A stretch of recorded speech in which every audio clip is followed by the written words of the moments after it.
126 is our psalm, our passage for tonight. Get this thing out. Oh, sound like an old man, don't I? Kind of feel like one sometimes. We had our get-together, one of our several get-togethers tonight with family, and it was good.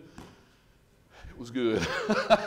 I'll just stop with that. It was good and tiring, but it was good.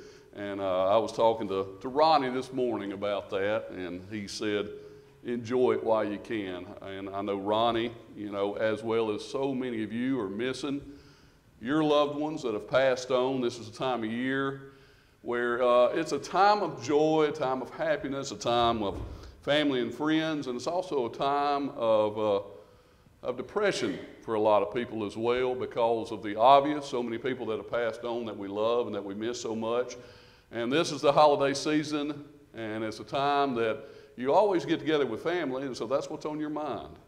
And so missing the ones that have passed on before us. So tonight I want to talk about joy, that God can restore joy. I think that if we stay in the Lord and stay faithful to the Lord and stay close to the Lord, that we will never lose that joy, actually. But tonight, the Psalm 126, has to do with God's people, and they had the joy taken away because, first of all, their circumstances were terrible. But you know as well as I do that joy is not dependent on circumstances. Joy has to do with a spirit. It has to do with our relationship with God. And that was taken away also because they didn't have a relationship with God, and they were in Babylonian, being exiled there and slaves there in Babylonia. Back the year, let's see, it was December the 19th, 1843, when Charles Dickens came out with this. A Christmas Carol is one of my favorites every year, except for this year. This is our first year in probably 8 that we have not gone to see this. It's usually at the Princess Theater, and it's called Bah Humbug, I think. But anyway, this was an instant hit. So it came out December the 19th, and by Christmas Eve, 5 days later, it was sold out. And so that was a #1 best-selling novel back at that time, sold out in 5 days. By that exact same time, in 1844, by that time the next year, it had 13 prints. 13 different prints. And so here we are 180 years later from when this novel first came out, and yet it still speaks to us today. It's still a favorite. It's a classic. Everybody loves it. You say, why is that? It's a good story, I think, but I don't think that's the only reason why. I think that part of it has to do with what we're talking about tonight. Spirit, the spirit of Christmas, and that joy. And, he didn't have that joy at first, did he? Scrooge, Ebenezer Scrooge. That's one of my favorite lines from the movie. If I could work my will, every idiot, can you say that from the pulpit? Every idiot who goes about with Merry Christmas on his lips should be boiled with his own pudding and buried with a stake of holly through his heart. Anybody feel like that? There's a time here in just a little bit where we'll sing a song. It's called the Invitation Song. So if you do feel like that, that would be a good time to express that. But seriously, we struggle sometimes. We struggle, I think, partly during the holiday season because all the hustle and bustle. There's crowds everywhere you go. I'm not a Walmart fan, by the way. I get so tired of it. But anyway, I mean, the traffic's terrible. Everybody seems to be kind of grumpy. I remember talking to a woman this weekend when we were buying some Dirty Santa gifts, and I said something to her about the hat she was wearing, and she said, well, I don't feel like this anyway. I've just got to wear this, So people overall seem to be grumpy a lot of times this time of year also, dealing with all the hustle and bustle. And then, of course, you have sometimes that little bit of sadness or maybe even depression because of the missing loved ones. That term, I've got it in red there, Merry Christmas. Merry Christmas. It had actually, that little phrase had just come out at this time in the 1800s, actually probably about 2 years before this. And my understanding from what I've read, it was not a popular phrase at all. It was coined by somebody else. It wasn't Charles Dickens, and it wasn't popular until this. And this, along with, I think the next year, We Wish You a Merry Christmas came out. And so that put together with this novel made it very, very popular. So this Merry Christmas, what does that mean? You know, here this has been around for 180 years. So probably actually 181 years is how long that phrase has been around. So you say it, we all say it, Merry Christmas. What does that mean? What does that mean? It is to wish everybody the joy that the holiday season can bring, right? That's what it is. Now, I want us to think about the joy that God brings us. You know, as children of God, we can have that joy all throughout the year. A couple quotes for you. One Christian said this. He defined it in this. This is the joy of God that he gives. A deep, settled confidence that God is in control of every area of your life. I love that. I think that is awesome because he is. And so even when we're going through difficult times, we know that. C.S. Lewis said, one of the primary signs of faith, true faith, is the experience of joy because we are not worried about the future. I think about my granddad, Earl Richardson. And Granddad preached for 70-something years. I don't remember. He started when he was 19 and he died when he was 90, and he preached up until about 89. So well, you do the math. Granddad never had a whole lot. It was back in the day where preachers got paid less than they do now, and a lot less than they do now, honestly. And Granddad never had a whole lot, and they had 4 kids, but yet Granddad had great joy. And I just remember that. I mean, it would shine through in every aspect of his life, the way he treated people, in his attitude, in his work, in everything that he did. And I can remember when he had his heart attack and coming out of that, we could see that joy in his life. He had an accident where I was cutting the tree and the whole top of the tree fell on him. He ended up in ICU for almost 2 months. You want to talk about feeling bad, thinking you took your granddad's life, but I'm not going to go into how all of that happened. But even going through that and coming out of that, he had great joy. Even with my grandmother passing and all the family is weeping, and Granddad was too, but Granddad had this joy about him. He taught me that. It's one of the main things as one of my mentors that he taught me is how to experience that joy and how to take pride in your work and everything that you do. And so the psalmist, let's look at Psalm 126. And he talks about here how God's people have joy, but not can only experience joy in a season like most people do during like the holiday season, but all throughout the year if you are a child of God. That doesn't mean always happy, of course, but we can have joy in our life. So let's see what we can learn from Psalm 126. Very short psalm.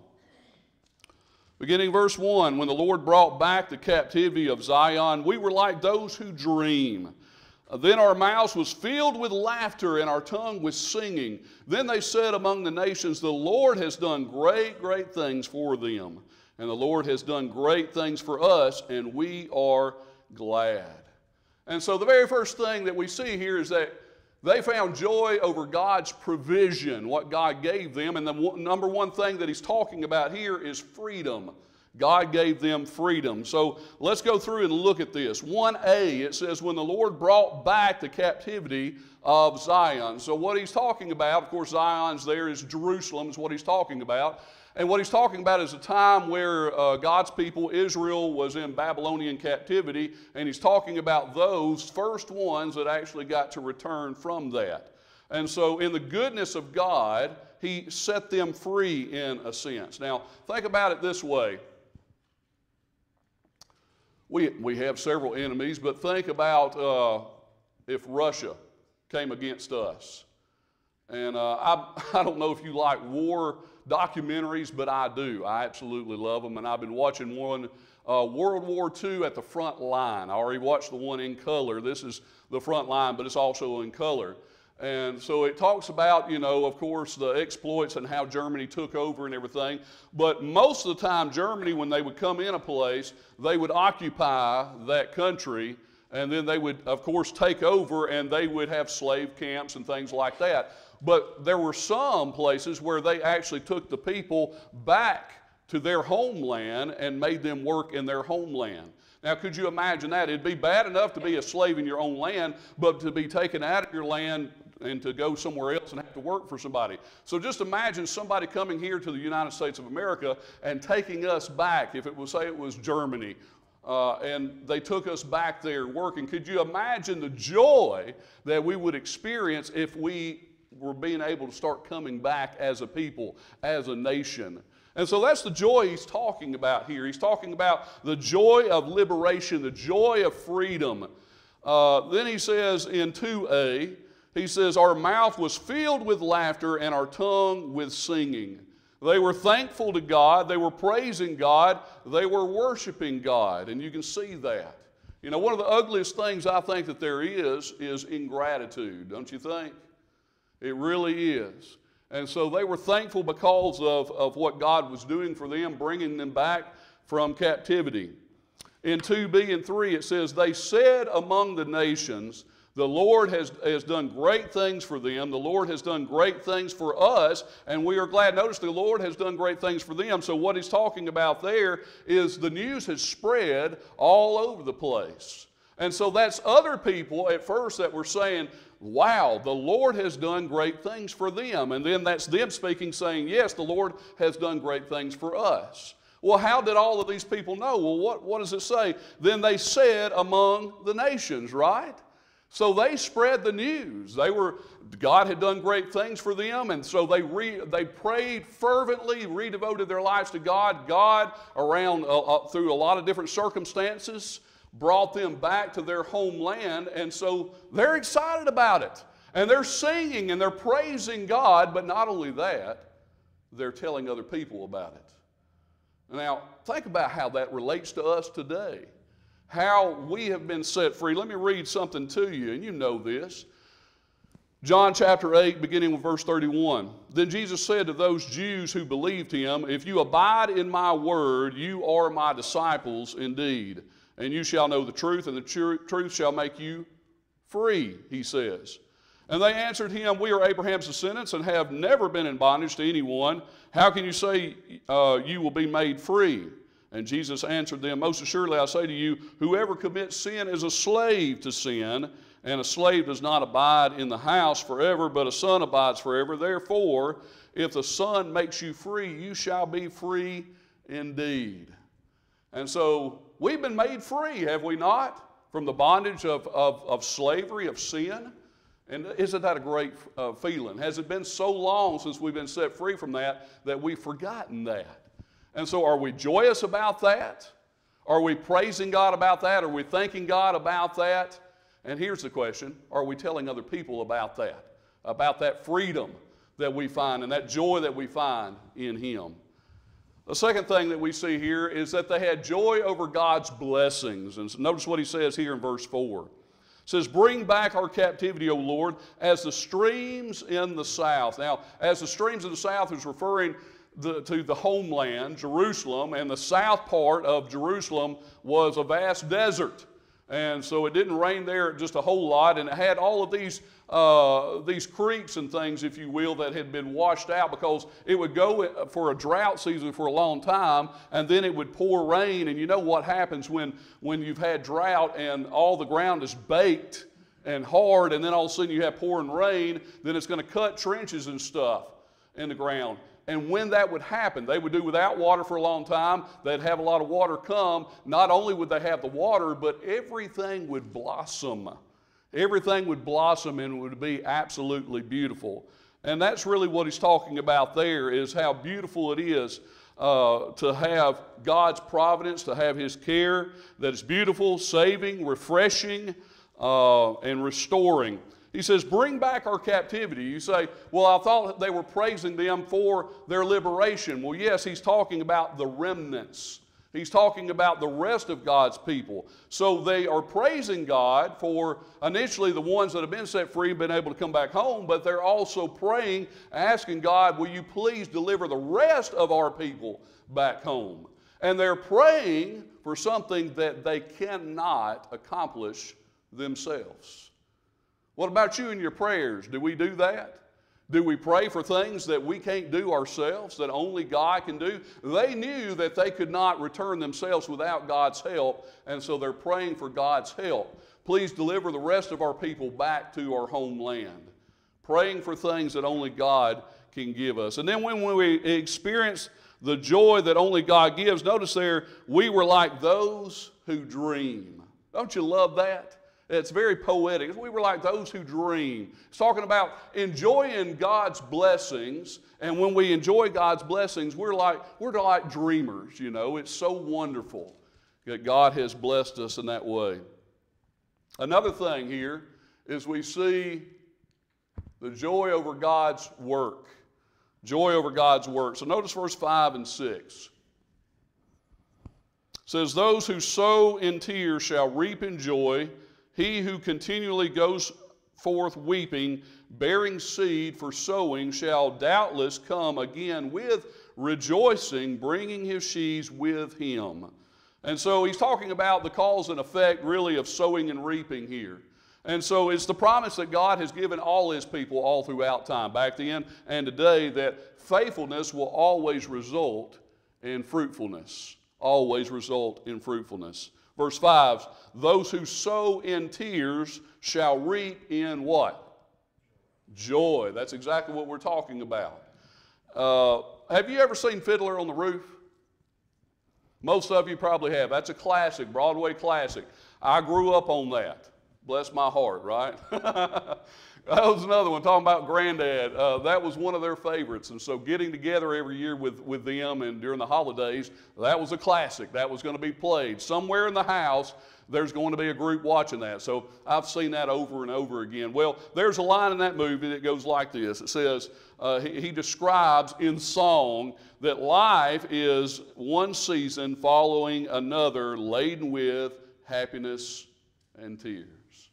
And that is a perfect description of how life is. You know, it's got its ups, it's got its downs. Sow in tears, the work's going to be difficult. It's hard being a Christian sometimes, is it not? It's hard working in the church. It's hard being faithful. It's hard resisting temptation. It's hard being salt and light in a world that is very, very dark and very opposite of what we're called to be.